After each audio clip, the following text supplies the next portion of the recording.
Here at the StarCityGames.com Power 9 series here, part of SCGCON. I am here with Montolio, Andy Markiton.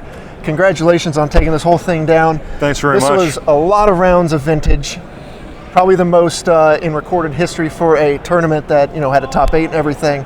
You played a bunch of rounds, you made it to the top 8, and everyone said going in, well, you're the defending champion, in North America, you're the guy to look out for, and to no surprise, you now get to walk away with this Black Lotus and this Time Twister. Congratulations. Awesome. Thank you so much. As if you don't have enough of those already. Well, you can never have too many. I'm thrilled to have it. And you get this nice trophy, of course. Thank you very much. Pretty good run. So you take down North America champs. You come here. You told me earlier your list is pretty much almost exactly the same as what you used there. Yeah, it's close.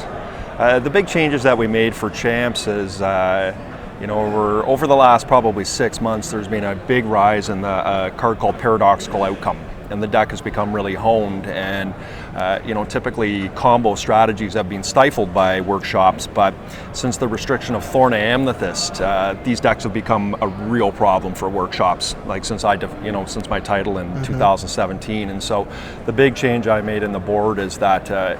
As dissynergistic as it is, we're running null rods to be able to stop all the fast mana, all the Mox and the Mox Opals, Sol Rings, Sensei's Divining Top, and I've built a support package to go with those null rods because, as you can imagine, Steel Overseer, Ravager, and Hangerback Walker, amongst others, don't work very well with null rod. So we've had to run things like Chief of the Foundry, which is comes in with an Anthem effect on it, and despite it's not perfect, it seemed to work well for me this weekend. So you come in, you have to quarterfinals, you're against Brian DeMars, a Shop's Mirror, basically. Yep.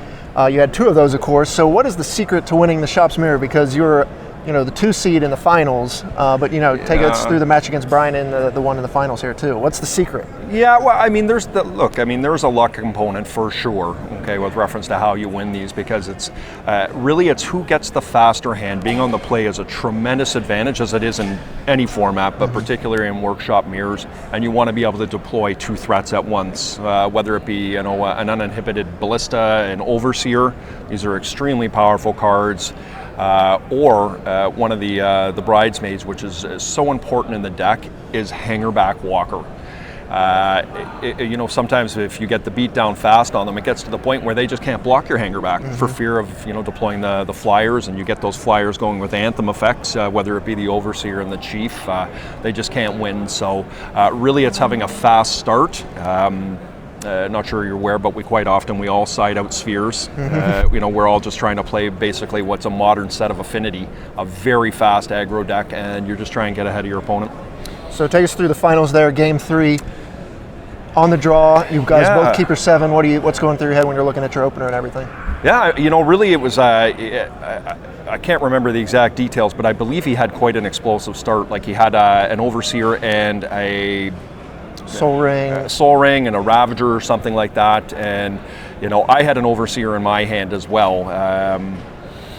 Anyways, he didn't actually cast his Overseer, I don't believe. I had one in my hand, and my hope was that the Overseer was going to be left uninhibited, and I was going to be able to get my tokens going. And I cast a Chief the next turn, and unfortunately for my opponent, he did not have an answer to the Overseer. And as you saw on camera there, my meager creatures became beasts very quickly, so I overwhelmed them. And what was really tricky though is I ended up, I have to go back and watch it on camera, but I did hold back at one point, with a superior army for fear that he could block. I didn't know if he had a Dismember in hand or something like that. Of course he could attack back with a huge Ravager and kill me, because I was only at 6 or 7 life at that point. So once I drew my own Ravager, that was the game. He couldn't stop me. So a little bit fortuitous, but I'll take the win. All right, so you're the champion here. Other than winning, what's kind of the most memorable moment of the 2 days of playing? You got to play a lot of vintage. What's the best part?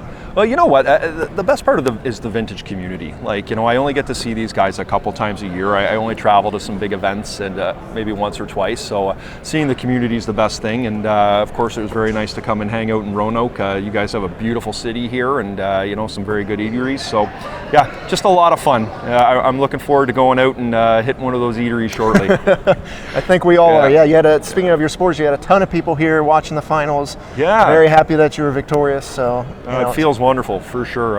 Yeah, thanks everybody. All right, well, it's great to finally meet you. I've known the name on Magic Online for quite a while. It's great to see you on camera here. Congratulations. Thanks very much. I'm going to send it back to Todd and Cedric one last time here for the Power 9 series.